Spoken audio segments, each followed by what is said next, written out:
In this video, let's discuss the similarity and differences between the disk method and washer method. So for the disk method, I want you to think about a plate, the plate that you use to eat your food every day. And then the washers, for the washers method, don't think about washing machine. The word washer has a second definition. That second definition is a metal ring. So let's review the disk method a little bit. So this, think about a solid circle without a hole in the center. So now, do you see that there is a circle and there is an orange region? What is the area of this circle? The area is equals to pi times r squared. So that is two-dimensional, right? So two-dimensional. Let's put this down. So this is a two-dimensional. How do you make the two-dimensional three-dimensional? All you have to do is you spin this 2D object 360 degree, so that the 2D after you spin 360 degree is now three-dimensional. How do you write that using integral? So the way you do this is you set up an integral. The a to b goes from the lower limit to the upper limit. A is lower, b is upper, and then you do pi r square. So the integral means you spin that 360 degree. And then what about the dx and the dy? So if the integral is a dx integral, that means the revolution axis is horizontal. What is horizontal revolution axis? Like x-axis. So that is a horizontal revolution axis. And then what about a dy integral? dy integral is when the revolution axis is vertical, like the y-axis, like x equals to 1, this line is vertical, x equals to 10 is vertical, x equals to -5 is vertical. So you have a revolution axis, right? You draw a spinning symbol. The spinning symbol on that revolution axis is vertical, then the integral must be a dy integral. Otherwise, when the spinning symbol you draw up on the revolution axis is horizontal, then that would be a dx integral. What about washer? So when I mention the name washer, do not think about a washing machine in your mind. Think about a metal ring or just a ring. It's a solid circle with a hole in the center. Do you see that there is a picture? Now, my question is, how do you find the area of the pink region?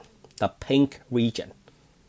Basic geometry. So the area is equals to pi times r squared minus r squared. The capital R is the outer radius. The small r, the lowercase r, is the inner radius. Another way to think about that is you are using this pi r squared minus pi r squared. What does that mean? That means pi big R squared is the area of the bigger circle, the outer circle. So you find the entire area, including the hole. And then what about pi lowercase r squared? Pi lowercase r squared is the area of the smaller circle in the center. So you are using the entire circle, and then you scoop out the inner circle, then you get the area of the pink region.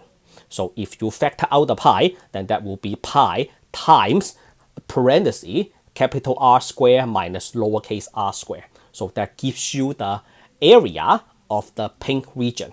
How do you make this pink region two-dimensional becomes three-dimensional? Again, the pink region is two-dimensional. How do you make the two-dimensional becomes three-dimensional? All you have to do is you set up an integral. So when you do that means you grab the two-dimensional and then you spin that 360 degree. So now you have a three-dimensional object. So the 2D becomes a 3D.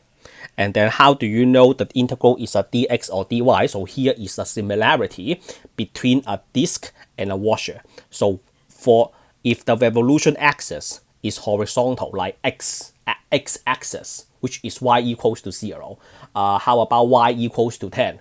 Y equals to 5. Just picture this graph in your mind. Y equals to 10, y equals to 5, the x-axis, y equals to 0, y equals to -1, y equals to -6. They are all horizontal revolution axis. If that is the case, then you will be using a dx integral. Otherwise, a dy integral will be a vertical revolution axis. Let's say the vertical asymptote,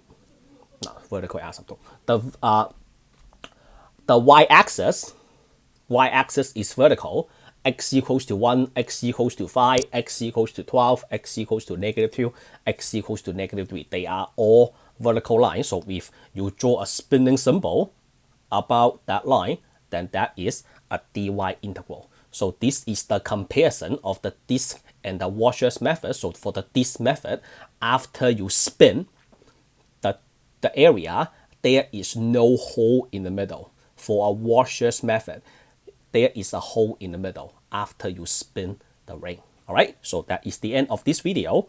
If you think my instruction is helpful, let me know in the comment below.